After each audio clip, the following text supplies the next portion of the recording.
Et bonjour à tous, bienvenue dans cette nouvelle vidéo. Aujourd'hui, on va parler spécialement et uniquement des plants de tomates. Ils commencent à bien se développer.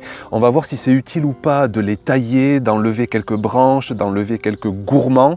On va parler de gestion de l'eau. On verra que parfois, on peut arroser 2 fois moins en s'occupant comme il faut de ces plants de tomates. On verra aussi la gestion de la lumière. C'est parfois utile d'enlever quelques branches pour optimiser la photosynthèse. On verra aussi le risque de maladie, que c'est parfois important de bien tailler pour éviter les maladies. On verra que parfois c'est inutile de tailler. Donc je vais donner beaucoup la parole au potager, on va se balader, j'ai des plants de tomates un peu partout. Alors on est parti, en avant pour cette nouvelle vidéo.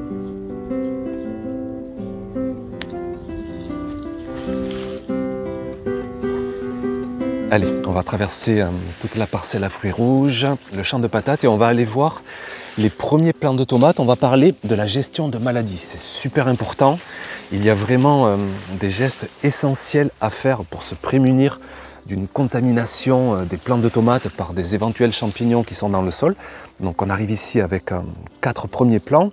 Et vraiment une règle assez unanime, autant bien d'autres sujets peuvent se discuter, mais alors le fait d'éviter que les branches du bas ne rentrent en contact avec le sol, ça c'est vraiment un geste qui me semble vraiment important. Je vais tailler pour que vraiment les 20 premiers centimètres de la tige, les 20 premiers centimètres au-dessus du sol, ne soient pas encombrés par des feuilles, d'autant plus que la lumière a du mal à arriver jusqu'aux feuilles du bas, donc la photosynthèse est vraiment minime.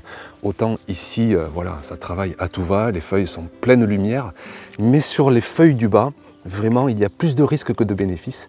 Donc on va les effeuiller, on va les couper.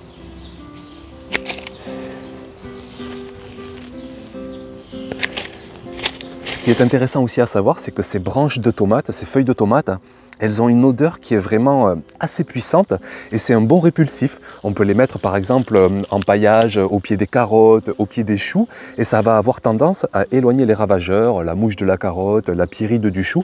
Donc ne pas hésiter vraiment à tailler finement ces branches de tomates. Vraiment, ça a une odeur assez consistante et c'est un répulsif tout simplement naturel.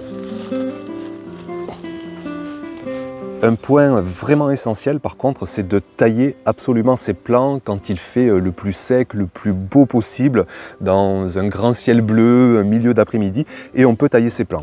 Pourquoi? Bien tout simplement parce que quand on va tailler, on va quand même faire une petite blessure, c'est d'ailleurs ça qui fait dire que on entend parfois qu'il ne faut surtout pas tailler, qu'on va démultiplier les risques de maladie. Alors c'est vrai, mais seulement pour les 2-3 premières heures. Ensuite, très rapidement, le plant va cicatriser et au contraire, ensuite, on va grandement diminuer les risques de maladie parce que le plant sera plus oxygéné, plus aéré, la photosynthèse sera optimale et le plant sera en meilleure forme. Donc vraiment, veillez à tailler vos plants de tomates quand il fait le plus sec et le plus beau possible. Encore un autre cas concret, très pratique, pour voir ici 4 plants de tomates qui sont sur une structure en tipi. Ce sont des roseaux que j'ai plantés, qui se rejoignent en hauteur. Je me rends compte que j'ai quand même serré les plantations. J'ai tout juste 40-50 cm de distance entre chaque plant de tomates. Et en plus de ça, certains plants, j'ai eu la bonne ou mauvaise idée de les mener sur 2 tiges principales, ce qui fait que je commence vraiment à avoir une forêt vierge à l'intérieur de ce tipi. J'ai même commencé déjà à effeuiller. Vous voyez là une coupure nette, j'ai enlevé une grosse branche pour commencer à laisser la lumière rentrer à l'intérieur parce que je ressentais que ça commençait à devenir trop dense. Donc là, on a vraiment un autre cas où il me semble opportun d'effeuiller presque une branche sur 2 parce que j'ai planté trop dense, parce qu'il y a un risque d'étouffement accru, d'un manque d'oxygénation. Les feuilles risquent de devenir malades et on va avoir vraiment des feuilles qui vont consommer plus d'énergie, qui vont consommer plus de sucre que d'en offrir aux plants, que d'en offrir aux tomates. Donc là, c'est mon rôle de jardinier, de passer un petit peu partout, d'équilibrer tout ça pour que les 4 plants se sentent bien oxygénés, que chaque bouquet de tomates ait quand même des feuilles à disposition pour les protéger, pour qu'il y ait de la photosynthèse, mais qu'il n'y en ait pas de trop non plus, sinon on rentre dans un mauvais équilibre et on va avoir trop de densification de feuillage.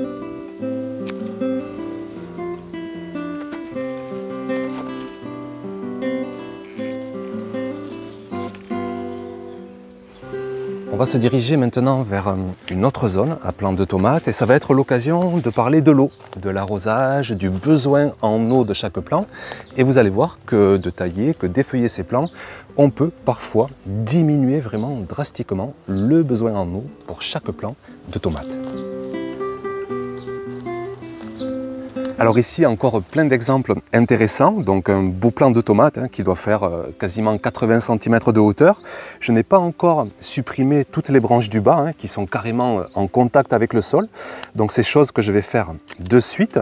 Et c'est l'occasion donc de vous dire aussi, de vous parler de ce besoin en eau. Alors c'est pas moi qui le dis, ce sont vraiment des études. Je les ai là sous les yeux. Je vous mets le lien sous la vidéo et je vais vous afficher même le texte à l'écran. Mais en gros, des études montrent que jusqu'à 40% de moins d'eau qui est consommée sur des plants de tomates quand on supprime des vieilles feuilles qui en plus seront soit dans un manque de lumière, seront vieilles, seront malades, et de les supprimer, qu'est-ce qu'on va faire? Eh bien l'eau qui va être puisée dans le sol, elle va aller aux belles feuilles, elle va aller aux tomates, les tomates c'est 80% d'eau, donc bien sûr parfois d'enlever des branches de tomates ça peut avoir une utilité assez dingue, vous vous rendez compte, économiser jusqu'à 40% d'eau dans une région comme la mienne qui manque d'eau, c'est vraiment un geste en fait presque écologique parce qu'on va vraiment réduire les besoins en eau pour chaque plant.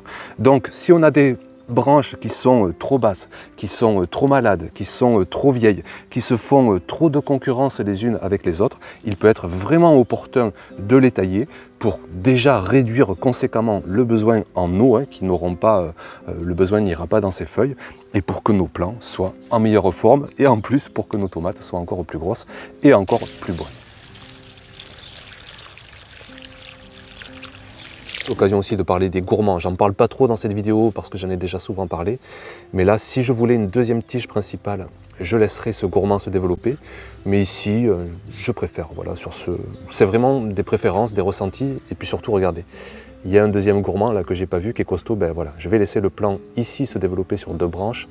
Mais donc celui-ci, je choisis de le tailler. Un gourmand assez costaud, je le laisse. On va avoir ici 2 tiges principales, des petits gourmands qu'il est temps de supprimer et un gourmand ici fort développé que je vais laisser avec un plant sur 2 tiges principales.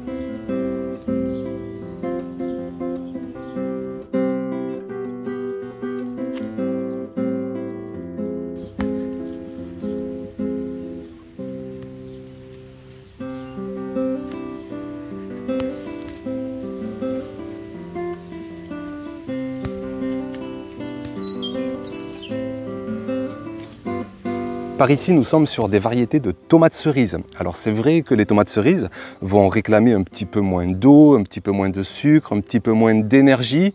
C'est là aussi à fortement nuancer parce qu'elles sont tellement nombreuses sur le plan qu'au final, ça demande quand même une sacrée quantité d'eau et de minéraux. On pourra laisser quand même le plant un peu plus buissonné, des tiges principales, secondaires, tertiaires se développer. Néanmoins, le problème de densité de feuillage va là aussi se présenter. On peut rapidement avoir un excès de feuilles, un manque de lumière, un risque d'étouffement, un risque de maladie sitôt de l'humidité et donc trop d'humidité à l'intérieur du plant. Donc là aussi, par exemple sur ce plant, j'ai 2 tiges principales, je coupe quelques feuilles pour aller vers un meilleur équilibre d'oxygénation, de lumière et faire en sorte que vraiment les centaines, ça va être par centaines de tomates cerises qui vont bien se développer sur chacun des plants.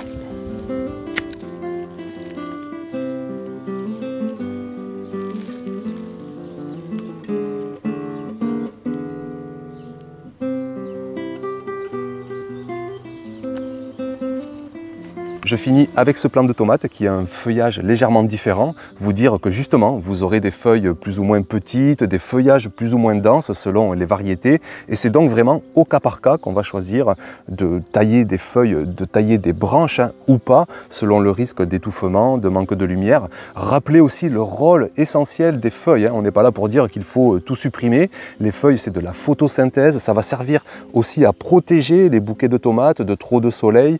Ça va servir à fabriquer fabriquer du sucre et on est là juste pour peut-être, comme dans bien des sujets, apporter de la nuance, dire que parfois ça peut être utile de supprimer quelques branches pour une meilleure harmonie globale, une meilleure santé de nos plants de tomates. Donc voilà pour cette vidéo. Surtout, bien sûr, n'hésitez pas dans les commentaires à apporter vos propres pratiques, vos expériences. J'avais fait un sondage sur Instagram qui montrait que quand même seulement 10% des jardiniers ne touchaient jamais à leurs plants de tomates, mais sinon on est très nombreux quand même à les entretenir, à y porter soin et à veiller qu'ils soient en pleine forme. Merci pour votre visite, pour votre attention et puis à bientôt bien sûr pour de prochaines vidéos. Ciao!